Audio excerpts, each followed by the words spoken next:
তুই আমার জীবনটা পুরো তেজপাতা করে দিছিস। আর আমিও আর কারো কাছে যাইতে পারলাম না, এর কাছে গিয়েই আমার পড়তে হইলো।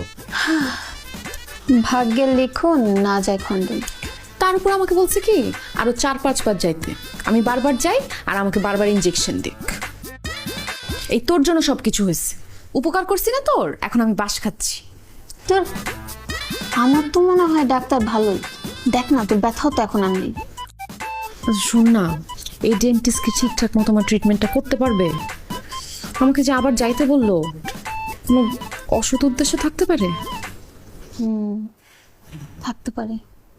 না না বাবা, তাহলে আমি আর জীবনে ওনার কাছে যাব না। ওনার কাছে কেন, ওই রাস্তা দিয়েই আমি যাব না। কত বড় মোটা একটা ইনজেকশন দিছে জানো, ইচ্ছা করে দিছে আমার মনে হয়। কি রে, আবার ব্যথা হইলো? হ্যাঁ দেখছোস, ডাক্তার বাচ্চা ঠিকঠাক মতো আমার ট্রিটমেন্টটা করে নাই, আবার ব্যথা উঠে গেছে। এতগুলো টাকা দিলাম, টাকাগুলো সব চলে গেল। আচ্ছা এই লোক কি সত্যি ডাক্তার? ওর কি আসলে ডিগ্রি আছে নাকি ভুয়া ডাক্তার? আচ্ছা দাঁড়া, আমি সলভ করে দিতেছি, বাট একটু ফোন দি।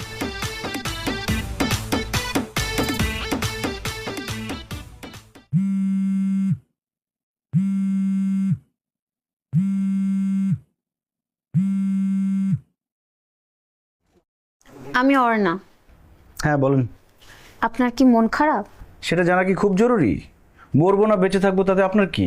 দেখুন, কারো জীবন তো কারোর জন্য থেমে থাকে না, আপনি ঠিকই মুভ অন করতে পারবেন।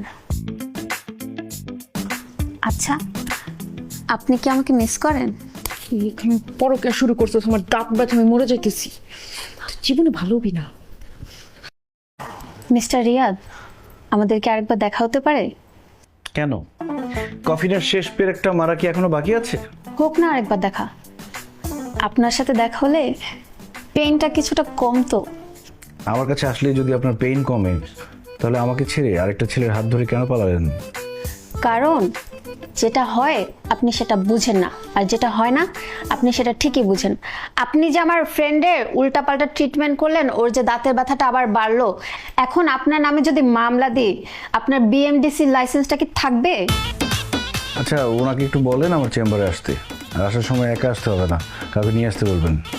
দাঁত থাকতে দাঁতের মর্ম বুঝে নিন, কিছুটা সময় দেন কালকে আর দিন। কি বলছেন? সাইজ করে দিছি, বলছে যে তোরে যাইতে, কিন্তু একা না, কাউকে সঙ্গে নিয়ে যাইতে বলছে।